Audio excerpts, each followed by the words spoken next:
మిత్రులారా, ఈ వీడియో మీకు నచ్చినట్లయితే లైక్ చేసి సబ్స్క్రైబ్ చేసుకోవాల్సిందిగా మనవి.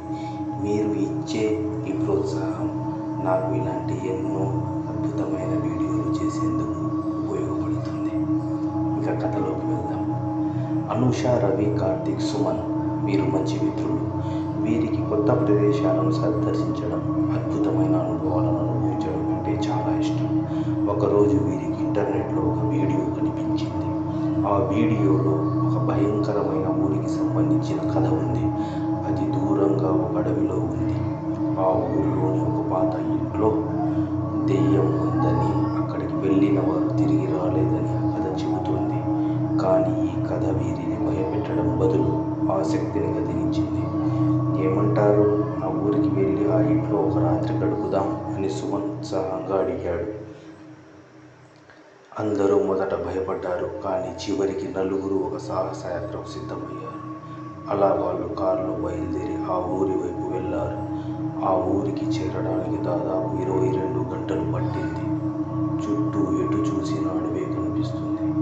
మబ్బులు కమ్ముకుని చీకటి కమ్ముకున్నప్పుడు వాళ్ళు ఆ ఊరికి చేరుకున్నారు. చెట్లు భయంకరంగా అటు ఇటు కదులుతున్నాయి. ఊరికి చేరిన వెంటనే ఆ ఊరు చాలా వింతగా అనిపించింది. ఇల్లు, వీధులు అన్నీ పాడైపోయినట్లుగా ఉన్నాయి. అక్కడ కొద్దిమంది ప్రజలు మాత్రమే జీవనం సాగిస్తున్నారు.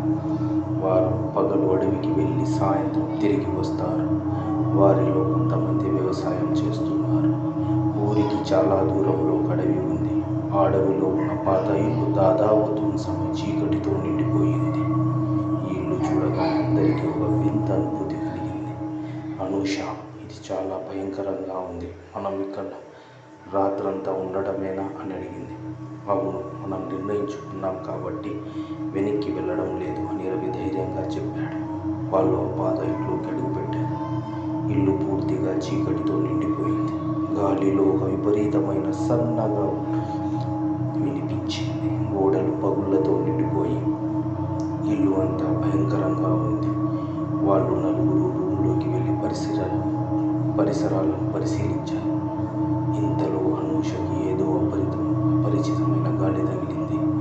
ఆమె వెనక్కి తిరిగి చూసింది, కానీ ఎవ్వరికీ అనిపించలేదు. ఏదో నాకు తగిలింది అని అనూష భయంతో అన్నది. ఏమీ లేదు, అది నీ భ్రమ అని కార్తీక్ నవ్వుతూ అన్నాడు. సమయం గడుస్తూ రాత్రి అయిపోయింది. అప్పుడు కార్తీక్ మరియు సుమన్ ఇల్లు అంతా పరిశీలించాలని నిర్ణయించారు. రవి మరియు అనూష ఒక రూమ్లో ఉండి ఆహారాన్ని తీసుకొచ్చారు. కార్తీక్, సుమన్ కొంచెం ముందు గదిలో అడుగుపెట్టారు. అంతలోనే ఒక పెద్ద కేక వినిపించింది.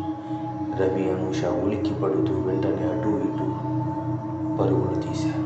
అక్కడికి వెళ్ళినప్పుడు కార్తీక్ నేలపై పడిపోయి చుట్టూ రక్తం మరకలు పడి ఉంది. ఇది చాలా జరిగింది అని రవి వణుకుతూ అన్నాడు. సుమన్ అచేతనంగా పక్కనే ఉండిపోయాడు. అతని శరీరం వణుకుతున్నది. దెయ్యం ఉంది అని అతను కష్టంతో అన్నాడు. రవి మరియు అనూష పరిస్థితి చూసి భయపడుతున్నారు. వీరిద్దరూ సుమన్ని తీసుకుని బయటికి వెళ్ళడానికి ప్రయత్నించారు. కానీ ఇల్లు ఉన్మాదంతో నిండిపోయింది. గాలిలో ఒక నిశ్శబ్దం కమ్ముకుని ఉంది. అనూష, ఇది మనల్ని బయటికి వెళ్ళనీయదు అని అరిచింది. రవి వెంటనే అనూషతో పాటు బయటకు పారిపోవడానికి ప్రయత్నించాడు. కానీ సుమన్ అందరినీ ఒప్పించి ఇంట్లోకి వెళ్ళాడు. అతని మాటలు విన్నప్పుడు అనూష ఒక అనుమానంతో వెనక్కి చూసింది. సుమన్, ఆగు, మనం ఇక్కడ నుండి వెళ్ళాలి అని రవి కేక వేయగా సుమన్ అతన్ని పట్టించుకోకుండా ఇంట్లోకి వెళ్ళిపోయాడు. సుమన్ కూడా ఇంట్లోకి వెళ్ళిన తరువాత ఏదో అద్భుతం జరిగింది. ఇంట్లో గదులు బిగుసుకుపోయాయి. చీకటిలో అతన్ని మాయమయ్యాడు. అతను ఎవరికీ కనిపించలేదు. అతని అరుపు కూడా వినిపించలేదు. రవి మరియు అనూష భయంతో బయటికి పారిపోవడానికి ప్రయత్నించారు. చుట్టూ చీకటిగా ఉన్న ఆ ఇంట్లో నుంచి బయటికి వెళ్ళడం కష్టమైంది. కారు వరకు చేరుకున్నాక వాళ్ళు ఊరికి దూరంగా పారిపోయారు.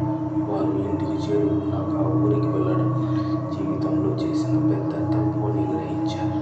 కార్తీక్ మరియు సుమన్ ఎక్కడికి వెళ్ళిపోయారో ఎవరికీ తెలియదు. వాళ్ళ మిత్రుల రూపాలు ఇప్పటికీ వారి కథలో కదులుతూనే ఉంటాయి. ఈ వీడియో నచ్చినట్లయితే లైక్ చేసి సబ్స్క్రైబ్ చేసుకోవాల్సిందిగా